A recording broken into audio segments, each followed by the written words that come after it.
Today I will show you my super easy and fast technique to shoot an amazing day-to-night time-lapse.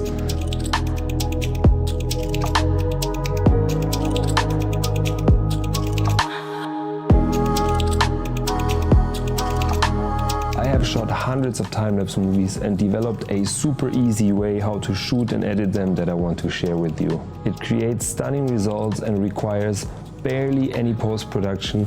It saves a lot of hard disk space as you don't have to store hundreds of raw images and don't have to let your computer run for hours. It follows the 80-20 principle. Achieve 80% of outcome with only 20% of effort. If you are a hardcore time-lapse photographer that loves to do the complicated way and maximize everything to get to the 100%, I do not recommend this video. If you want to learn how to shoot a decent time-lapse the convenient way, then this video is right for you. Before we go ahead, I will explain how time-lapse videos are created in the traditional way.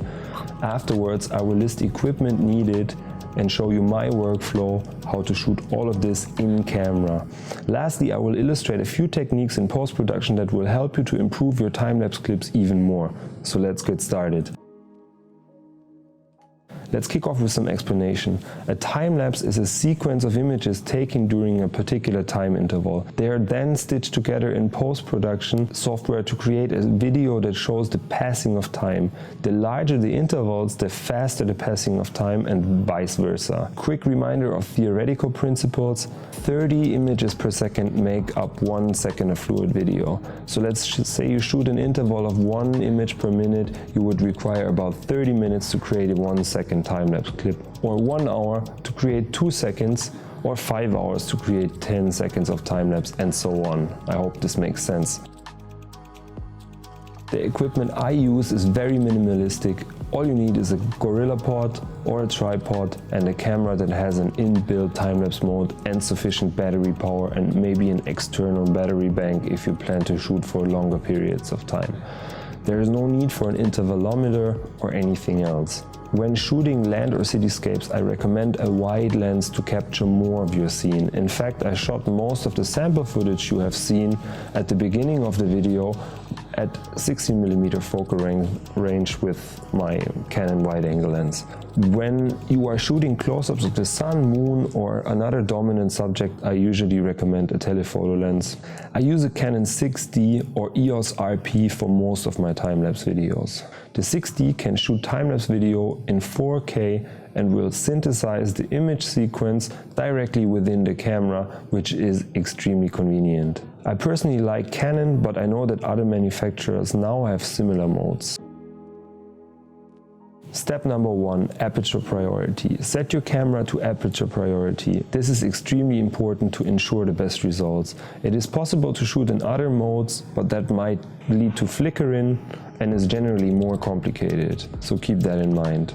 Step number 2, time-lapse video mode.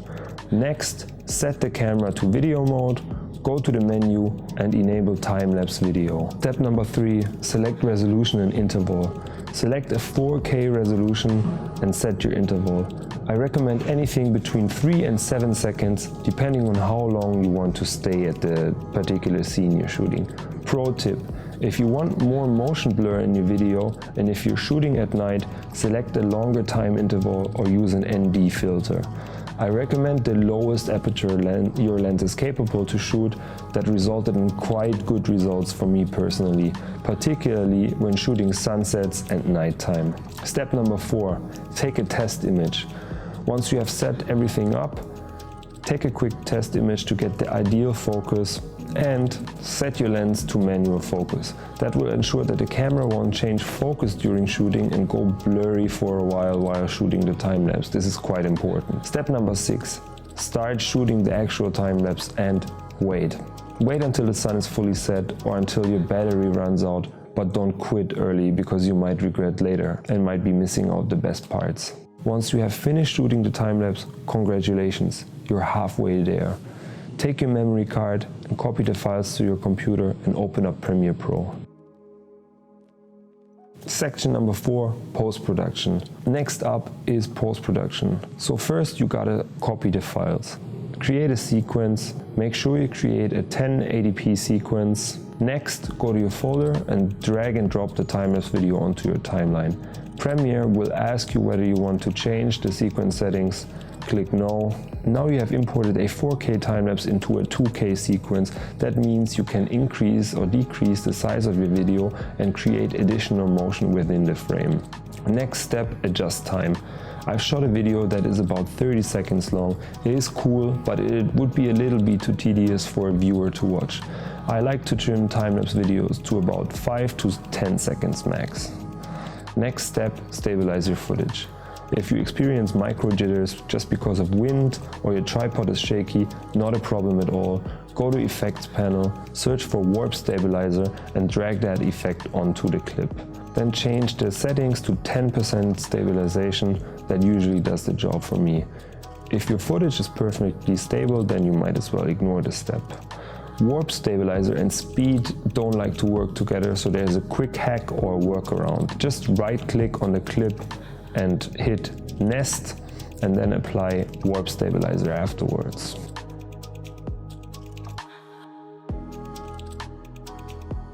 Next step is add additional motion to the clip to increase the effect even further. As mentioned before, you have to have a video shot in 4K to do that. In order not to mess with the other effects, I like to nest the clip one more time, so now I can keyframe the position of the size in the clip.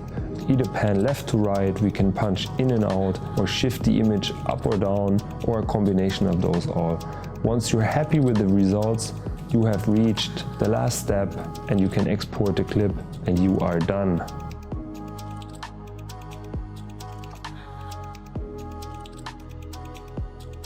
That's it. Feel free to hit the thumbs up if you like this tutorial and leave your thoughts in the comments below, and I hope you have a good one.